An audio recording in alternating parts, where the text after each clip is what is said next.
और in general अगर हम समझें क्या है कि जैसे इकोनॉमी में हम देखते हैं ना, ये सेगमेंट है सर्विसेज का इकोनॉमी में जो फ्लेक्सिबल है, टेम्परेरी है, और इफ जैसे फ्रीलांसिंग जॉब्स बड़ा है ना, कोविड के साथ या विद, देखो स्टार्टअप कल्चर जब से बड़ा है ना तब से ये चीजें हो रही है। इसमें क्या कर रहे हैं, जैसे क्लाइंट्स के साथ कनेक्ट करना है, कस्टमर्स के साथ करना है। और एक बेसिक जो चेंज क्यों आ रहा है, गिग इकोनॉमी क्यों आ रही है, क्योंकि इंटरनेट इवॉल्व कर गया है इंडिया के अंदर ना। अगर हम समझने की कोशिश करेंगे गिग इकोनॉमी कैसे ग्रो कर रही है, स्पेशली किन एरियाज में, जैसे हम देखें कंस्ट्रक्शन है, manufacturing, retail, transportation, logistics sector, ये जितने भी है ना, gig economy around 70 million gigable jobs ना अराउंड अभी विद इन 8 to 10 years ये बढ़ रहे हैं। इशू क्या है यहाँ पर, जैसे अगर हम देखें जो प्रोजेक्टेड है कि गिग जॉब्स चल रहे हैं ना, और धीरे धीरे ये बढ़ेंगे ओवर द पीरियड। तो इसमें अगर हम समझने की कोशिश करें, देखो पर्सनल सर्विस में है ना ये around 7.7, construction retail 4.4, transportation logistics manufacturing retail, तो ये एरियाज है जिनमें गिग इकोनॉमी इवॉल्व हो रही है। ठीक है, और ज्यादातर रोल्स किन एरियाज में क्या काम कर रहे हैं, अगर आप देखो ऑपरेशंस ना, house hold demand, shared services जो दे रहे हैं, गाड़ी है ना, ओला, कोई भी इंडिविजुअल है, आप चाहो अपनी गाड़ी को कुछ टाइम के लिए कर सकते हैं, आप भी सर्विसेज प्रोवाइड कर सकते हैं। ट्रांसपोर्टेशन सर्विसेज है, खासकर जैसे खाने की डिलीवरी है, फ्लिपकार्ट है, इस सब में जो लोग काम कर रहे हैं। इंडिया में अगर देखा जाए गिग फोर्स, तो नीति आयोग की अभी एक रिपोर्ट आई थी, ये क्या कहती है कि जो इंडिया की जो गिग इकोनॉमी है नहीं बूम कर रही है, और इसमें देखोगे गिग फोर्स कितनी है 2019-20 में, यहाँ रिटेल में है ना ये 26.6 है, लाख लोग हैं, ट्रांसपोर्टेशन है, फिनेंस, इंश्योरेंस, मैन्युफैक्चरिंग, एजुकेशन, इसमें कितने लोग इन्वॉल्व हो रहे हैं। तो नीति आयोग की रिपोर्ट क्या स्टेट करती है कि अराउंड 47% है ये मीडियम स्किल्ड जॉब्स रहेंगी। ठीक है, और इसमें 31% है ये लो स्किल्ड जॉब्स है, और 22% है ये हाईली स्किल्ड जॉब्स है। तो हाईली स्किल्ड जॉब्स में भी अब ये यूज हो रहा है। ठीक है, तो ये जो चेंज आ रहा है over the period gig economy में,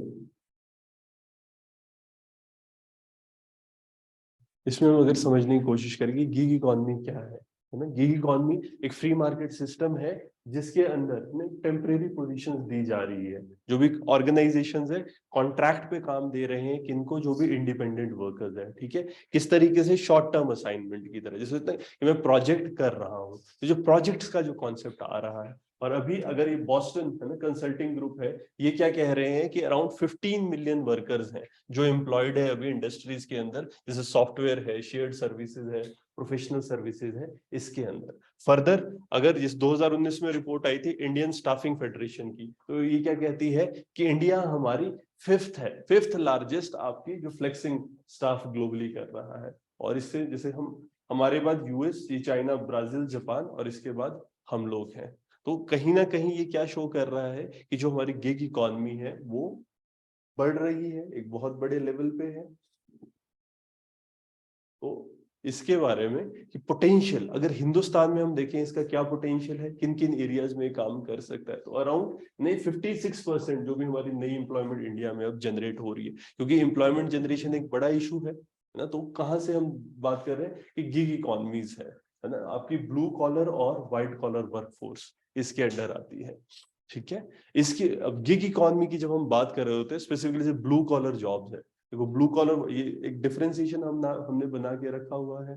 ठीक है ना, ब्लू कॉलर क्या होता है, जहां पर एक मैन्युफैक्चरिंग वाले एस्पेक्ट्स होते हैं, या फिर आपके बेसिकली जिसमें इंसान फिजिकल वर्क कर रहा है। व्हाइट कॉलर में बैठ के इंसान जो काम कर रहा होता है। ठीक है, मैनेजमेंट वाले एस्पेक्ट्स जो होते हैं, जैसे भी एक डिलीवरी सिस्टम है, तो ब्लू कॉलर जॉब्स आपके इंडिया में यहाँ पर है, और ये बढ़ते जा रहे हैं, और व्हाइट कॉलर जॉब्स भी इसके साथ आ रहे हैं। ठीक है, व्हाइट कॉलर कैसे हो, क्यों हो पा रहे हैं, क्योंकि इंटरनेट बढ़ रहा है। ठीक है, व्हाइट कॉलर के अंदर क्या क्या चीजें रहेंगी, जैसे हम देखते हैं ना प्रोजेक्ट स्पेसिफिक कंसल्टेशन, एक बहुत बड़ा कंसल्टेंट है। ठीक है, उसको रेगुलरली नहीं लोग रख सकते क्योंकि उसको बहुत पे करना पड़ेगा। तो अभी क्या कि बस जब जरूरत हो उस टाइम पर उसको कर, जैसे प्राइवेट नहीं करता, एक डॉक्टर है मल्टी स्पेशलिटी वाला डॉक्टर है, जब जरूरत हुई तब बुला दिया और उस टाइम पर उसको कंसल्टेशन फीस दे दी। तो वैसा ही अब ऑनलाइन भी हो रहा है। ठीक है ना, इसके अंदर जैसे सेल पर्सन है, वेब डिजाइनर्स है, कंटेंट राइटर, सॉफ्टवेयर डेवलपर, और इंटरनेट के आने से ये चीज बहुत ज्यादा बढ़ी है।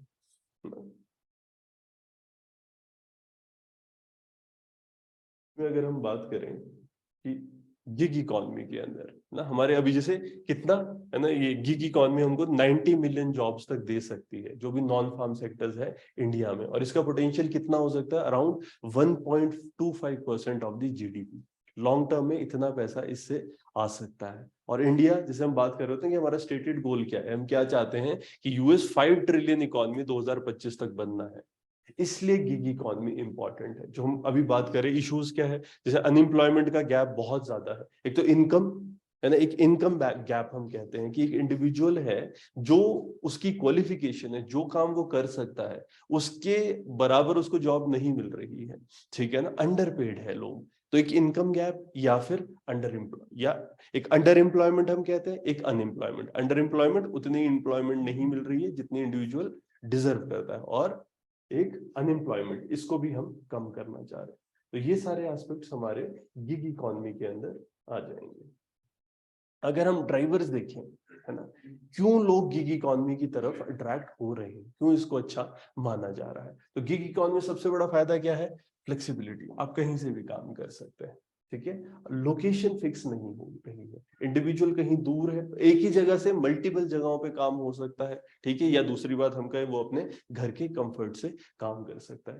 तो यहाँ पर कहीं से तो एम्प्लॉयर है, जो भी बेस्ट टैलेंट जहां पर भी अवेलेबल है किसी भी कंट्री में, स्पेसिफिकली कुछ कंट्रीज में क्या होता है कि जो लोग हैं वो ना कम पैसे पर भी जॉब करने को तैयार है। से इंडिया है तो रिलेटिवली इंडिया में जो वर्कफोर्स है वो कम पैसा ले रही है, तो जो बेस्ट उनको मतलब टैलेंट भी मिल रहा है और कॉस्ट इफेक्टिव भी हो रहा है, इसलिए ये इंपॉर्टेंट है। दूसरा, अगर हम देखें, एक वर्किंग अप्रोच जो है ये भी लोगों की चेंज हो रही है। जैसे आजकल आप देखते हो जो मिलेनियल जनरेशन है, जो नई जनरेशन आ रही है, उनका कैसा चल रहा है, जैसे एटीट्यूड अगर करियर के बारे में देखें ना, वो लोग कैसा काम करना चाहते हैं, जो थोड़ा चैलेंजिंग हो, है ना। ऐसा नहीं होता कि मैं अपने पोटेंशियल का पूरा यूज करना, जिसमें मजा आ रहा है वही काम करें, जिसमें वो सीख पा रहे हैं वो काम करें। तो एक जो चेंज आ रहा है ना लोगों की आइडियोलॉजी में, जैसे जैसे स्किल बढ़ता जा रहा है ना, तो और डिमांड है मार्केट में उनके स्किल की, तो उस टाइम पर इंसान क्या वैसा काम करना चाहता है जो उसे अच्छा लगता है। तो जो वर्क अप्रोच है ये भी चेंज हो रही है,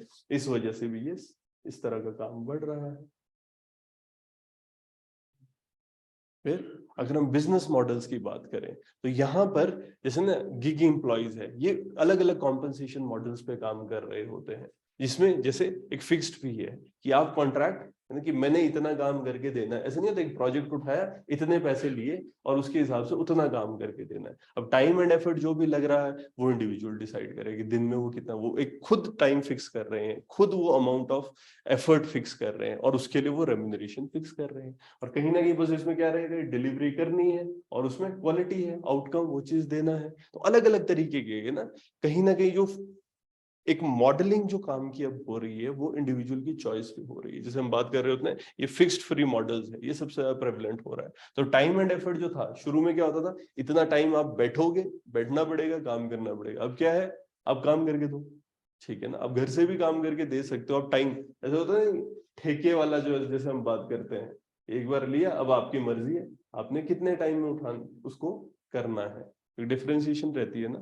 इसके अलावा गिग क्यों बढ़ रहा है इंडिया के अंदर, अगर हम ऐसे समझने की कोशिश करें, स्टार्टअप कल्चर है, ठीक है ना। और स्टार्टअप कल्चर में इनिशियली इंडिविजुअल के पास बहुत ज्यादा पे करने के लिए नहीं होता है। जैसे हम इकोसिस्टम की बात करें, कुछ चीजों में एक्सपर्टीज चाहिए, बट हाँ फुल टाइम लोग उनको नहीं चाहिए, बस थोड़े से टाइम के लिए उनको एक्सपर्टीज चाहिए। तो जब ये स्टार्टअप कल्चर है इसके लिए, क्योंकि ये रैपिडली बढ़ रहा है, तो यहाँ पर फुल टाइम एम्प्लॉय हायर करना मुश्किल है, फिक्स कॉस्ट बढ़ जाएगी। इसीलिए जैसे जैसे वो कॉन्ट्रैक्चुअल एम्प्लॉयज होंगे, फ्रीलांसर होते हैं, उनको हायर करते हैं, जो भी उनकी नॉन कोर एक्टिविटीज होती है। जो कोर एक्टिविटीज होती है उसके तो देखो लोग लगेंगे ही ना, बट कुछ ऐसा होता है कि ठीक है कुछ एडिट करना है, जैसे मान लो वेबसाइट उनको चाहिए, तो बस किसी को बोला और इनिशिएट कर दिया। तो कहीं ना कहीं जो स्किल्ड टेक्नोलॉजी फ्रीलांसर्स होते हैं, ठीक है, पर प्रोजेक्ट बेसिस ये लोगों को उठा लेते हैं, और कहीं ना कहीं इसकी वजह से बढ़ रहा है। तो जैसे इंजीनियरिंग है, डाटा साइंस है, तो इन सारे एस्पेक्ट्स में स्पेसिफिकली जो टेक्नोलॉजी है ना, टेक्नोलॉजी प्लेटफॉर्म्स के लिए इसको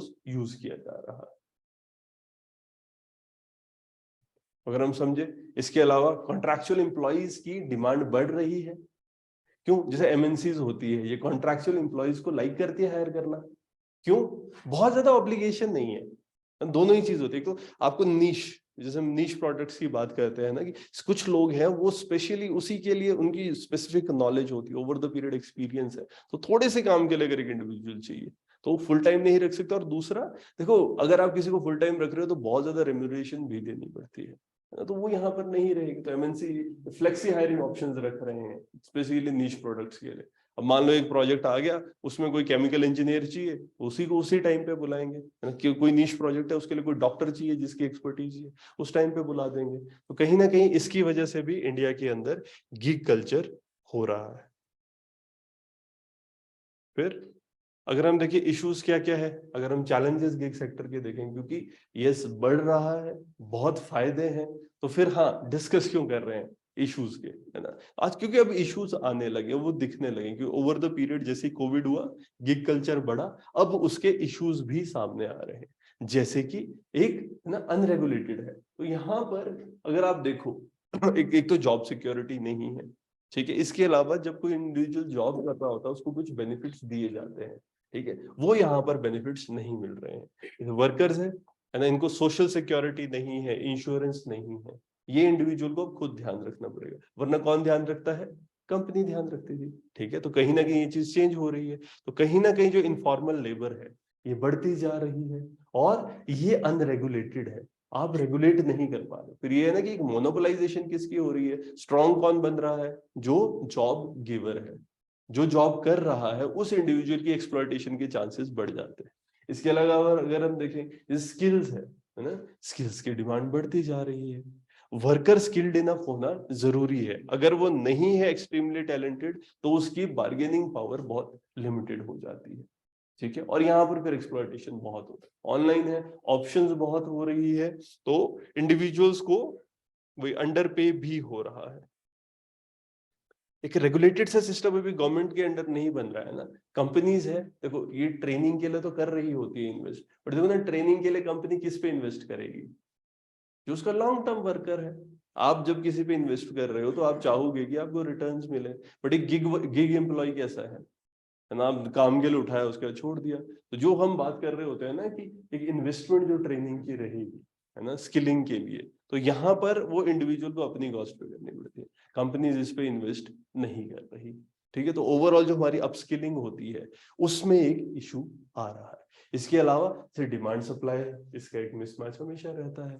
अगर हम इस चीज को देखें ना कि मिसमैच आपका जो ऑनलाइन इंडिपेंडेंट वर्कर्स है उसके ऊपर, तो एक हमेशा ये रहता है, और धीरे धीरे वो बढ़ता जा रहा है। इस वजह से क्या हो रहा है, जो जॉब्स में बेसिकली जो पैसा मिल रहा है, ऐसा होता है ना कि नॉर्मल जॉब्स जो रहेगी उसमें लेबर, है ना, एक लेबर कोड लग रहा है जिसके अंडर क्या होगा कि मिनिमम वेजेस, जैसे आपने देखा होगा minimum age act, wage act है, तो उसमें मिनिमम वेज तो इंडिविजुअल को देनी ही पड़ेगी ना। बट यहाँ पर वो चीज नहीं होती है, क्योंकि जो प्रोजेक्ट है हो सकता है उसको टाइम ज्यादा लग रहा हो, बट इंडिविजुअल ने फिक्स कर दिया कि इतना ही पैसा मिलेगा। इसके अलावा अगर हम देखें, जब कोविड आया था, है ना, पैंडेमिक है, इसने इम्पैक्ट किया है, तो लोग हैं वो सस्टेन करने के लिए जॉब्स को देख रहे थे, तो यहाँ पर बूम तो आया है। स्पेसिफिकली अगर आप देखो, जैसे अगस्त में 2020 में गूगल है, इन्होंने अनाउंस किया था एक कोरमो जॉब्स, ठीक है। कोरमो जॉब्स ऐप इन्होंने बनाई थी कि जो भी जॉब सीकर है इंडस्ट्री में, अगर वो बेसिकली छोटा ऑन डिमांड काम करना चाहे किन एरियाज में, जैसे रिटेल है, हॉस्पिटैलिटी है, बिजनेस है, इसके लिए इन्होंने ऐप बनाई थी। तो इसमें जैसे गिग वर्कर्स है वो ओवर द पीरियड बढ़ते तो जा रहे हैं, जैसे किन एरियाज में, ये जोमेटो, स्विगी, उबर, ओला, अर्बन क्लैप, इन सब एरियाज में वर्कर्स बढ़ रहे हैं। बट कहीं ना कहीं ओवर द पीरियड क्या देखा जा रहा है कि जो उनकी इनकम है ना, उसमें बहुत ज्यादा डिक्रीज हो रहा है। और ये इसके अंदर एक्सप्लॉयटेशन भी बहुत है, क्योंकि गवर्नमेंट है वो कहीं पर भी इंक्लूडेड नहीं है, गवर्नमेंट इसको रेगुलेट नहीं कर पा रही है। तो यहाँ पर इसकी इम्प्लीकेशन क्या हो रही है लेबर इकोसिस्टम के अंदर, अगर इसको समझे तो यहाँ पर नए बिजनेस मॉडल बढ़ रहे हैं, जिसकी वजह से ऑन डिमांड स्टाफिंग आ रही है। और दूसरा कहीं ना कहीं इससे स्पॉटलाइट किस पे आ रही है, लेबर कोड्स पे, क्योंकि जो गिग वर्कर्स है ना, ये भी डिमांड हो रही है कि कोई भी गिग वर्कर है, गवर्नमेंट को किस चीज पे वर्क करना चाहिए, कि उनके लिए भी एक यूनिवर्सल मिनिमम बेसिक वेज, ठीक है, ये सबके लिए होनी चाहिए। इसमें अगर हम देखें कि जैसे वुमेन स्पेसिफिक, जैसे क्वेश्चन था ना कि वुमेन के लिए प्रोज एंड कॉन्स क्या रहेंगे जो गिग वर्कर्स हैं उनके, तो बेनिफिट्स क्या है अगर वुमेन इसमें आती है। देखो कहीं ना कहीं एक ट्रेडिशनल रोल हम विमेन के साथ एसोसिएट करते हैं, कैसा कि वो होम मेकर है, वो केयर गिवर है। तो कहीं ना कहीं आपको ये पार्ट टाइम वर्क देता है, फ्लेक्सिबल वर्किंग आवर्स देता है, जिसकी वजह से जो विमेन है वो और जैसे बच्चों का ध्यान भी रख रहे हैं, अपनी फैमिली का ध्यान रख रहे हैं, तो अपने ट्रेडिशनल रोल्स करते हुए भी क्या वो काम कर सकते हैं, वो चीज है।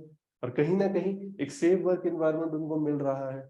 कई कुछ ऐसी जॉब्स है ना जिसमें बाहर आने की जरूरत नहीं है, वो अपने घर से जॉब कर सकते हैं। तो यस, सेफ्टी है ना, अपनी सेफ्टी में रह के वो काम कर सकते हैं। जैसे वर्क फ्रॉम होम का कॉन्सेप्ट है, टेक्नोलॉजी है ना, इससे कहीं ना कहीं टायर 2 टायर 3 सिटी में कोई रह रहा है, वो इन जॉब्स को कर सकता है।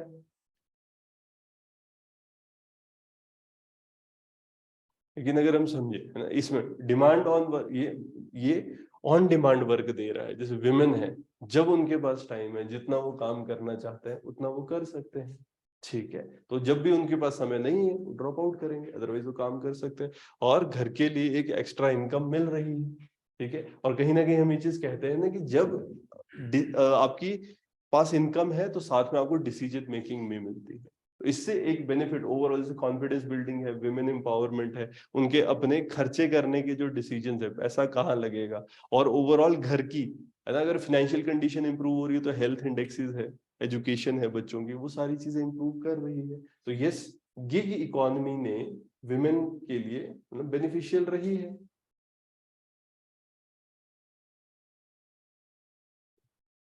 फिर इशू क्या हो रहा है, एक ऑलरेडी देखो जो लेबर मार्केट में इश्यूज चल रहे थे वो बढ़ रहे हैं। जैसे विमेन है, क्या क्या इश्यूज अभी अगर हम देखें लेबर मार्केट के अंदर, क्या विमेन मेल फीमेल की जॉब में डिस्पैरिटी, वो रेम्यूनरेशन में डिस्पैरिटी होती है, ठीक है। ये कहीं ना कहीं ऑलरेडी एग्जिस्टिंग प्रॉब्लम्स है ना, ये जैसे जेंडर पे गैप, मेल को ज्यादा पे किया जा रहा है, विमेन को कम पे किया जा रहा है। बायस्ड एल्गोरिथम्स है, जैसे जेंडर स्टीरियोटाइपिंग की हम बात कर रहे होते हैं। और कहीं ना कहीं विमेन में एक जनरल डिजिटल डिवाइड भी है, ठीक है, कि एक्सेस टू इंटरनेट अगर हम इसकी बात करें तो वो कम है। तो इसकी वजह से क्या हो रहा है कि हम इसको एड्रेस करें, क्योंकि इनहेरेंटली ना हमारे जो एक तो डिजिटल इंफ्रास्ट्रक्चर में भी कुछ स्ट्रक्चरल इश्यूज है। जैसे विमेन है ना, इंटरनेट अगर आप देखो ना कि मम्मी का फोन और पापा का फोन है ना, नेट चलाने वाले जो लोग होते हैं तो उसमें है एक इनहेरेंटली, अगर हम देखें ना, एक बायस है कि जैसे लैपटॉप्स है, कि अगर उसकी प्रेजेंस देखी जाए, लैपटॉप है, मोबाइल है, विमेन के पास कम है, ठीक है ना। इसके डिजिटल अगर डिवाइड की हम बात कर रहे होते तो एक विमेन पार्टिसिपेशन अगर हम देखें, GSMA mobile gender gap report आई थी एक, ये क्या कहती है, only 21% of women are mobile internet users. Overall women के पास मोबाइल कम है, ठीक है। और एक्सेस टू डिजिटल टेक्नोलॉजी क्या है, यानी ये भी कम है। बाकी अगर हम बात करें कि बहुत ज्यादा डाटाबेस जैसे कहते हैं ना इसके बारे में अवेलेबल तो नहीं है, बट इन जनरल अगर हम देखें तो जेंडर स्टीरियोटाइपिंग है। और ये हमारे ऑनलाइन प्लेटफॉर्म्स में भी अगर आप देखें वो चीज रहती है, तो बुलिंग वगैरह कितनी हो रही होती है ऑनलाइन एस्पेक्ट्स में ना। इसके अलावा वुमेन है, ये किन एरियाज, जेंडर स्टीरियोटाइपिंग नॉर्मली हम जॉब्स में देखते हैं, ऑनलाइन भी है। विमेन किन एरियाज में एंगेज हो रही है मोस्टली, ये ब्यूटी है, वेलनेस सर्विसेज है, और फॉर्मलाइज जो डोमेस्टिक और केयर वर्कर्स है। और जो मेल है वो ज्यादातर किस तरीके का काम कर रहे हैं गिग में, डिलीवरी का काम। अगर आप देखो ना, ये फ्लिपकार्ट है ना, अमेजोन है, ज्यादातर जो कुरियर उठा के लाते हैं कौन होते हैं, यंग लड़के होते हैं, ठीक है ना। जियो के लगाने आ रहे हैं, वो होता है ना कि मोबाइल, ये क्या होते हैं, जियो फाइबर, है ना, फाइबर लगाने वाले लोग। तो ये तो कहीं ना कहीं इसके अंदर भी जेंडर स्टीरियोटाइपिंग आ रही है। अगर हम देखें वेज डिस्पैरिटीज, ये चीज है गिग इकोनॉमी के अंदर, विमेन है, जैसे प्री पेंडेमिक रिपोर्ट सजेस्ट करती है ना, ये 8 से 10% गैप था अर्निंग्स में मेन और विमेन के बीच में, और कहीं ना कहीं ये बढ़ रहा है। अगर हम इसको देखें कि ना लोअर पेइंग जॉब्स जो है ये विमेन को मिल रही है, और जो वेज डिस्पैरिटी ऑलरेडी है मेन और विमेन के बीच में, गिग इकोनॉमी के अंडर ये बढ़ रही है, कम नहीं हो रही है। तो है ना, एक इन जनरल अगर हम समझे बायस जो है, ठीक है, स्पेसिफिकली जैसे विमेन होता है ना कि कुछ टाइम की ये ना कि जैसे मान लो पीक आवर्स है, जिस टाइम पर मतलब ये होता है ना कि नॉर्मली अगर उबर चलेगी तो कब होता है, सुबह और शाम, ज्यादा डिमांड रहती है। एक पीक आवर्स का कॉन्सेप्ट है ना, बट कहीं ना कहीं जो पीक आवर्स होते हैं उस टाइम पर विमेन कहाँ इन्वॉल्व होती है, ज्यादा अपने फैमिली को टाइम देने में। अब जैसे सुबह सुबह पीक आवर्स है और सुबह सुबह ही लोग घर से निकल रहे हो, उनके पास टाइम कब है, दिन को, ठीक है। शाम को फिर से वो पीक आवर वाला टाइम होता है, उनके भी घर में लोग आ रहे हैं जा रहे हैं, कुछ हो रहा है। तो वही है ना कि जिस टाइम पर मैक्सिमम पैसा मिलता है, या जैसे रात है ना, इवनिंग से नाइट का जो पीरियड रहेगा, लोग उस टाइम पे जो ट्रैवल कर रहे थे, मैक्सिमम टैक्सी उस टाइम पर लोग लेते हैं कि ये 9 बजे से लेकर 12-1 बजे तक। तो यस, विमेन उस टाइम पर काम नहीं कर रही है। तो इस वजह से भी जो बायस है ना विमेन का, जैसे इवन हम बात कर रहे हैं कि ऑन डिमांड जॉब्स में ना, वर्क शेड्यूल्स में इंसेंटिव मैकेनिज्म में इनको मिल रहा है, और जैसे डोमेस्टिक चाइल्ड केयर की रिस्पॉन्सिबिलिटीज की वजह से जो पीक आवर के बेनिफिट है ये नहीं ले पाती है, और कहीं ना कहीं काम के लिए अंडर पेड है, और विमेन को ज्यादा ना लॉन्गर वर्किंग आवर्स है जो इनको करने पड़ रहे हैं। तो इसी वजह से जैसे हम बात करें ना कि जो इनकी ये टाइम पॉवर्टी का एक कॉन्सेप्ट हम कहते हैं कि टाइम पॉवर्टी, कि ज्यादा टाइम वुमेन को काम करना पड़ता है, उसी के लिए उनको कम पैसा मिल रहा है। तो वो एक बायस के साथ इन चीजों को देखा जा रहा है, ठीक है। तो कहीं ना कहीं नेगेटिव इश्यूज आ रहे हैं। तो बेनिफिट्स है ना, पॉजिटिव और नेगेटिव, हम विमेन के लिए दोनों देख रहे थे क्योंकि प्रश्न में पूछा गया था। इसके अलावा अगर हम बात करें कि अभी रेगुलेशन क्या हो रही है, किस तरीके से गिग इकोनॉमी को रेगुलेट किया जा सकता है या किया जा रहा है, तो अभी जैसे लेबर कोड है गिग इकोनॉमी के लिए, जो अभी लेजिस्लेशन है, एक है ना कोड ऑन वेजेस, ये 2019 में था।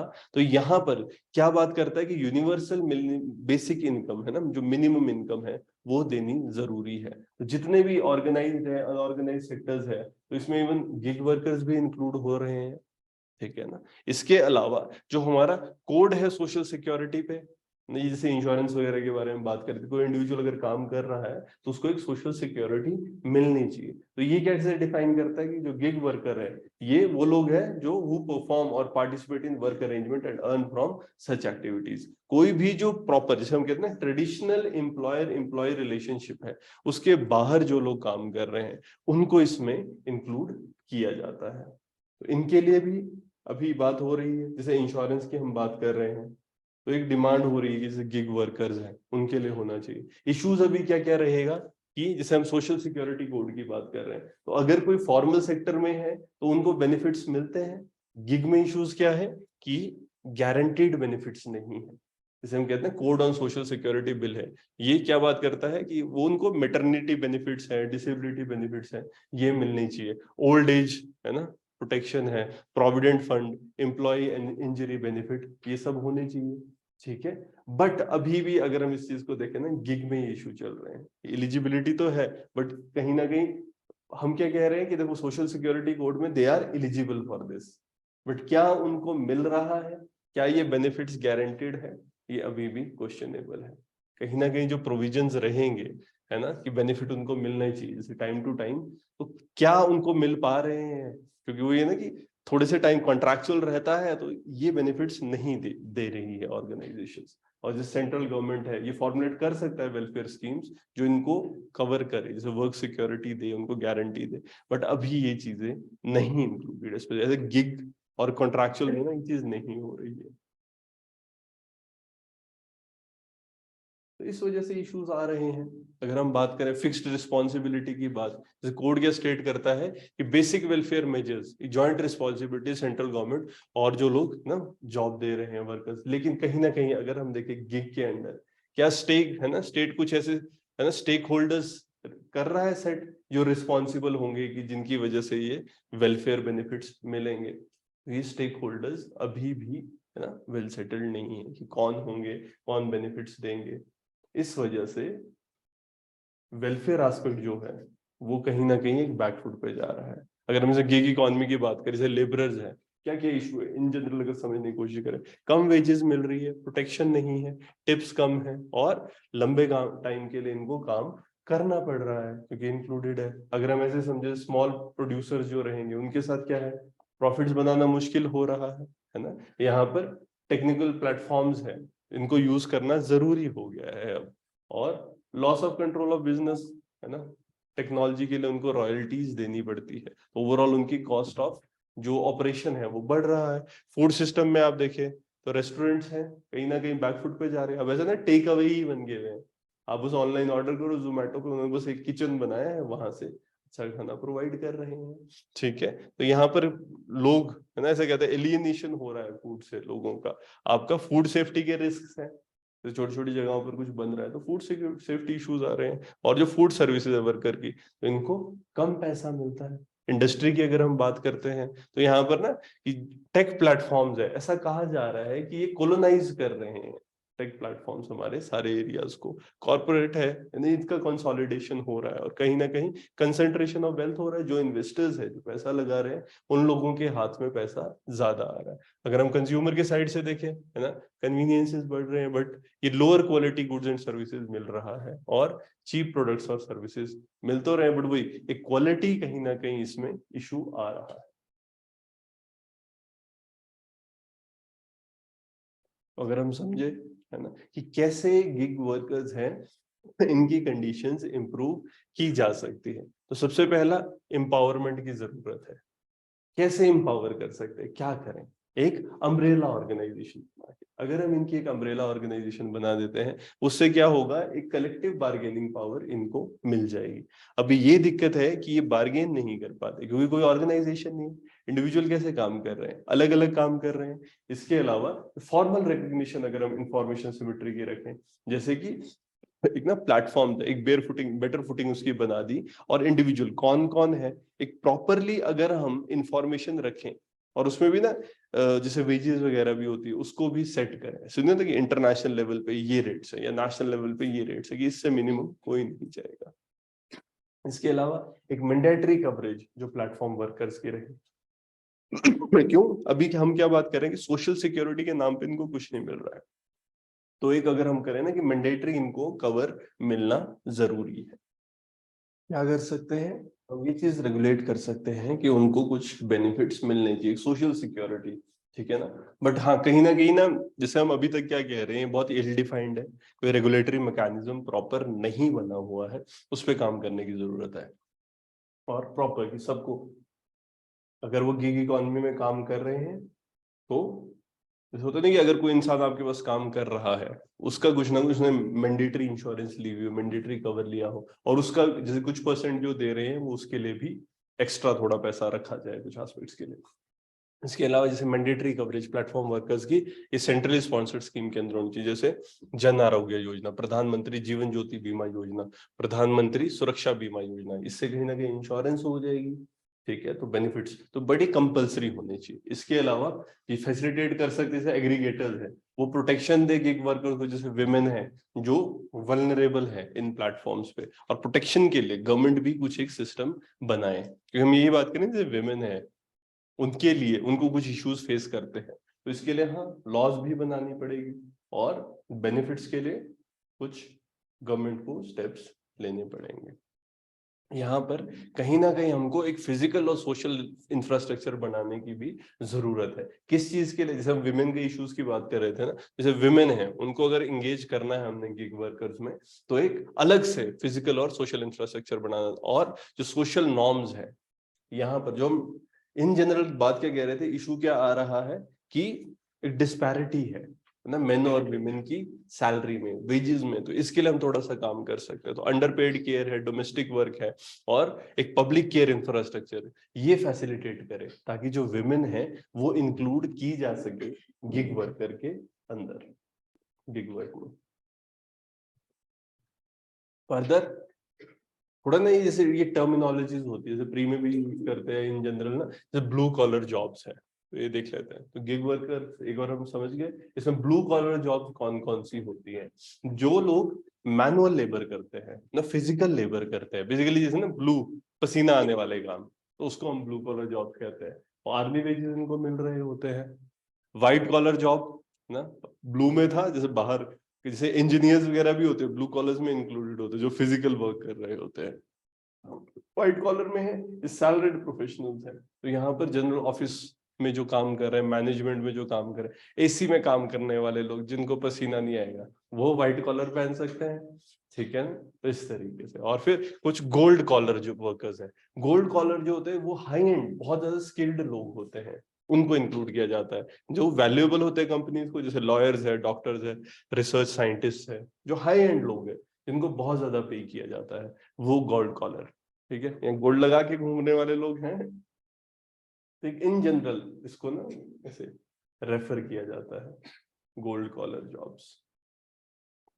इसके अलावा जैसे एक ग्रे कॉलर जॉब होता है, तो ग्रे कॉलर वाले कौन से होते हैं, एक बैलेंस है जो ब्लू और गोल्ड है ना, इसके बीच के जो लोग होते हैं।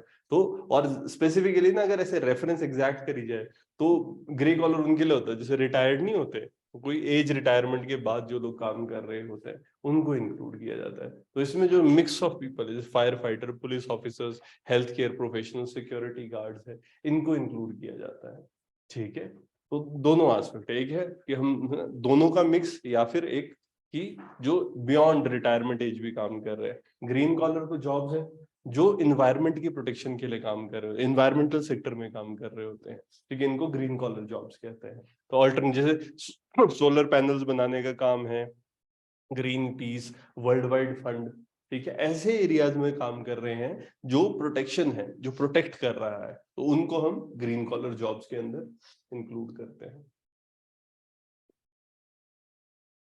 फर्दर पिंक कॉलर जॉब्स, ये ऐसे जॉब जैसे ट्रेडिशनली जो हम विमेन के लिए कंसीडर करते हैं, कि जैसे मान लीजिए टीचिंग, कि टीचिंग में विमेन ज्यादा होती है, या फिर नर्सिस है ना, नर्सिस वाली जॉब जो रहेगी कि सुबह गए शाम को टाइम पे आ गए, इस तरह का जो जॉब रहेगा, या केयर गिविंग है, या जैसे फ्रंट ऑफिस है वो स्पेसिफिकली विमेन, तो पिंक कॉलर जॉब इस तरीके से देखे जाते हैं। इसके अलावा एक स्कारलेट कॉलर वर्कर्स है, ये कौन सी टर्म यूज की जाती है, ये उनके लिए जो लोग पोर्नोग्राफी इंडस्ट्री में, ठीक है, काम कर रहे होते हैं, स्पेशली जो विमेन एंटरप्रेन्योर्स है जो इंटरनेट पोर्नोग्राफी के अंदर इंक्लूडेड है।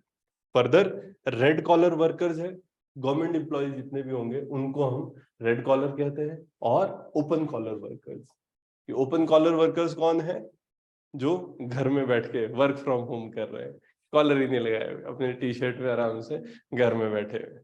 तो इस तरीके से अलग अलग टाइप ऑफ जॉब है ना, अलग अलग टाइप ऑफ वर्कर्स, वो इनके नाम अलग अलग ही होते हैं, ठीक है।